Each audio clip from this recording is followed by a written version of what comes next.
Parte 2. O poder de Deus para a salvação. Não me envergonho do Evangelho, porque é o poder de Deus para a salvação de todo aquele que crê, primeiro do judeu, depois do grego. Romanos capítulo 1, versículo 16. Capítulo 6. O Evangelho. Não me envergonho do Evangelho. Romanos capítulo 1, versículo 16. Antes de considerar a ousadia de Paulo ao pregar o Evangelho, precisamos entender algo do Evangelho que ele pregava. É um bom princípio de comunicação definir os termos antes de qualquer debate ou discussão adequados.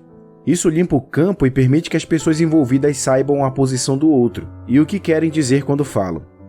Os evangélicos, hoje em dia, definem termos teológicos de forma tão vasta que já não podemos garantir que estão falando a mesma coisa que nós, embora usem os mesmos termos. Isso é especialmente verdade com relação ao Evangelho. A primeira coisa a considerar em nosso texto é o artigo definido de do. Paulo não tinha um evangelho que lhe era particular. Seu evangelho não era um evangelho paulino em oposição a um evangelho petrino ou joanino, apesar de algo da personalidade desses apóstolos brilhar através das suas apresentações. O evangelho que compartilharam era o mesmo. Eles nada sabiam do linguajar frequente de nossos dias, que fala de diferentes variações, versão ou sabores do evangelho, como se pudesse existir mais de um. Segundo, Paulo não tinha um evangelho que lhe era peculiar para certa cultura. Ele não pregou uma variedade aos judeus e outra aos gentios, embora estivesse ciente das diferenças culturais e utilizasse vias de acesso próprias de cada cultura. Seu evangelho não era adaptado para se ajustar a uma cultura ou ser menos ofensivo a ela. De fato, a própria ofensividade do evangelho, tanto para judeus como para gregos, era precisamente o que colocava sua vida em constante perigo. É de se duvidar que o apóstolo Paulo aceitasse a enorme preocupação do evangelicalismo contemporâneo em compreender minuciosamente uma cultura específica e a adaptar a sua mensagem e metodologia a ela. Paulo entendia que, em última instância, todas as pessoas de todas as culturas sofrem o mesmo mal e só uma mensagem tem poder para salvá-las. Finalmente, Paulo não tinha um evangelho que fosse particular a uma única época da história do mundo. É certo que, durante a vida de Paulo, houve mudanças significativas no Império Romano, o que não o impediu de pregar na velhice o mesmo evangelho que havia pregado décadas atrás, no começo do seu ministério apostólico. Sem dúvida, ele ficaria surpreso com a convicção do cristianismo contemporâneo de que cada década que passa traz uma nova geração que requer uma nova apresentação ou adaptação do Evangelho. Paralelos entre o ensino de Jesus e de Paulo. É claro nas Escrituras que há um contínuo e ininterrupto entre o que Jesus fez e comunicou aos seus seguidores e aquilo que Paulo cria e pregava. Essa verdade permanece mesmo sob o maior escrutínio. No Evangelho de Jesus, Deus é amor. Ele faz nascer o seu sol sobre maus e bons, e vir chuvas sobre os justos e injustos. Na plenitude dos tempos, ele deu sua maior demonstração de amor ao enviar seu Filho amado para que as pessoas não perecessem, mas tivessem vida eterna através dele. No Evangelho de Paulo, Deus é amor. Ele não se deixou ficar sem testemunho de sua misericórdia, mas ele faz o bem a todos os homens e dá do céu chuvas e estações frutíferas, enchendo o coração deles de fartura e de alegria. Na plenitude dos tempos, seu amor alcançou seu crescendo ao dar seu Filho para morrer pela nossa raça decaída, enquanto ainda éramos pecadores desamparados e inimigos de Deus. No Evangelho de Jesus, os homens são maus e escravos do pecado, são árvores más, dando maus frutos. Eles aborrecem a luz e não se chegam para a luz por medo de suas más obras serem expostas. Seus corações estão cheios de maus desígnios, homicídios, adultérios, prostituição, furtos, falsos testemunhos, blasfêmias. Mesmo os mais excelsos e nobres moralistas não são nada além de sepulcros caiados cheios de ossos de mortos. Paulo apresenta a mesma acusação contra a nossa raça humana, pois todos pecaram e carecem da glória de Deus. Não há justo, nenhum sequer. Não há quem entenda ou busque a Deus. Todos se extraviaram e se fizeram inúteis. Não há quem faça o bem, e não há temor de Deus diante de seus olhos. Por essa razão, a lei serve somente para convencer os homens de seu pecado, esmagar suas esperanças de autojustificação e deixá-los sem desculpa e totalmente dependentes da misericórdia de Deus. No Evangelho de Jesus, todo incrédulo está condenado diante de Deus e a ira de Deus permanece sobre ele. Os galileus que morreram nas mãos de Pilatos e aqueles 18 sobre os quais desabou a torre de Siloé não sofreram tais coisas por serem mais pecadores que outras pessoas. Ao contrário, todos merecem o mesmo destino e é somente a misericórdia divina que os livra disso. Todos merecem a morte debaixo da ira de Deus e a perecerão no devido tempo se não se arrependerem. No Evangelho de Paulo, a ira de Deus se revela do céu contra toda impiedade e perversão dos homens que detêm a verdade pela injustiça. Aqueles que continuam com um coração duro e impenitente estão acumulando contra si mesmos ira que se revelará no dia do juízo. No Evangelho de Jesus, a cruz é o ponto essencial e a obra culminante da redenção. Era necessário que o Cristo padecesse e entrasse na sua glória. Assim, ele ensinou seus discípulos que lhe era necessário seguir para Jerusalém, sofrer muitas coisas, ser morto e ressuscitado no terceiro dia. No Getsêmane e no Gólgota, ele revelou que seu sofrimento não está restrito aos maus tratos de homens e demônios. Na cruz, ele bebeu por inteiro o cálice da ira de Deus e morreu como um homem desamparado. No Evangelho de Paulo, esse mesmo grande tema está presente em cada página. Paulo pregou antes de tudo o que também recebeu, que Cristo morreu pelos nossos pecados, segundo as Escrituras, e que foi sepultado e ressuscitou ao terceiro dia, segundo as Escrituras. Paulo demonstrou com grandes e irrefutáveis provas que Cristo era aquele que carregaria os pecados, tornar-se-ia uma maldição e morreria sob a ira de Deus como propiciação por seu povo.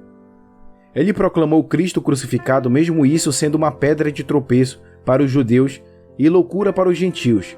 A cruz não era um tema menor para Paulo, era tudo. Ela o mantinha cativo e constantemente o constrangia.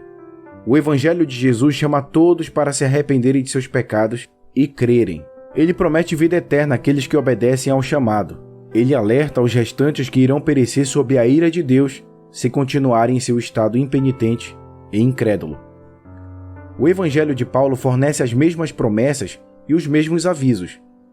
O apóstolo solenemente testificou tanto a judeus como a gregos sobre o arrependimento para com Deus e a fé em nosso Senhor Jesus Cristo. Ele proclamou que Deus ordenou aos homens que todos, em toda parte, se arrependam, alertando as pessoas que ninguém as enganasse com palavras vãs, porque por essas coisas vinha a ira de Deus sobre os desobedientes. No Evangelho de Jesus, o discipulado sincero e custoso acompanha a genuína conversão. Jesus frequentemente peneirava as grandes multidões que o seguiam, fazendo um chamado radical para elas. Se alguém vem a mim e não aborrece seu pai, e mãe, e mulher, e filhos, e irmãos e irmãs, e ainda sua própria vida, não pode ser meu discípulo. Ele até alertou seus próprios discípulos. Se alguém quer vir após mim, a si mesmo se negue, tome a sua cruz e siga-me. Porquanto quem quiser salvar a sua vida, perdê-la-á, e quem perder a vida por minha causa, achá-la-á. O Evangelho de Paulo contém as mesmas exigências radicais do discipulado. Com relação à santificação, Paulo admoesta os crentes a se retirarem deste mundo e se separarem. Com relação à justiça, ele comanda os crentes a se considerarem mortos para o pecado, mas vivos para Deus como instrumentos de justiça.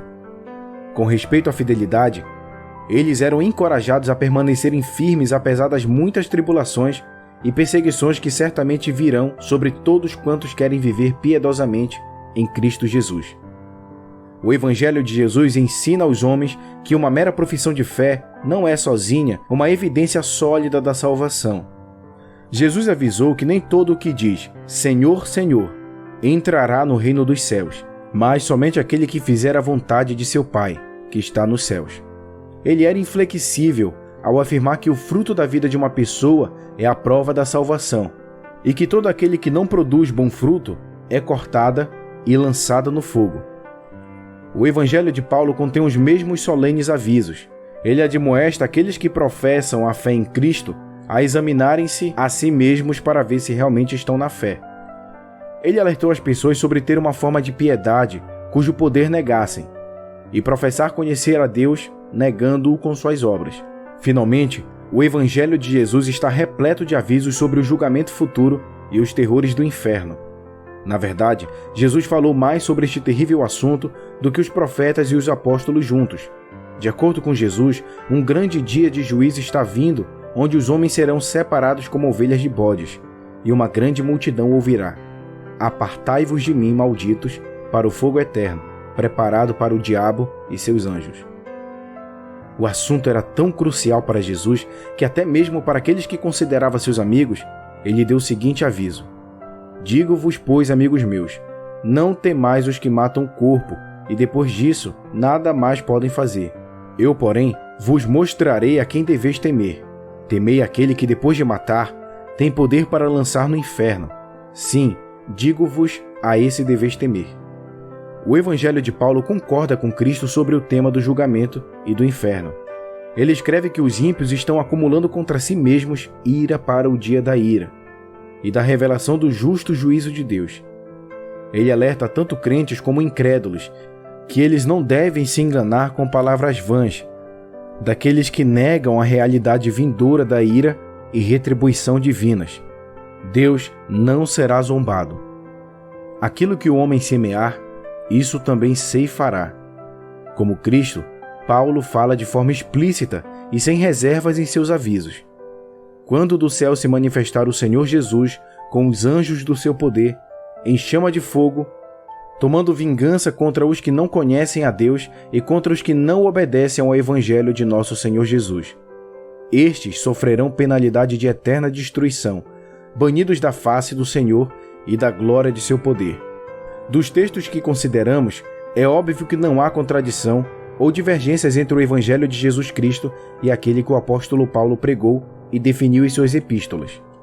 De forma semelhante, Moisés e os profetas, os escritores dos 4 evangelhos e os outros escritores do Novo Testamento permanecem em perfeito acordo com Cristo com relação a essa fé que uma vez por todas foi entregue aos santos.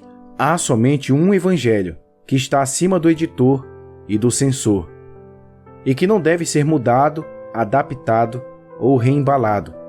Qualquer tentativa de assim fazer, independentemente da razão ou motivação, resultará em um outro evangelho que não é de forma nenhuma o evangelho.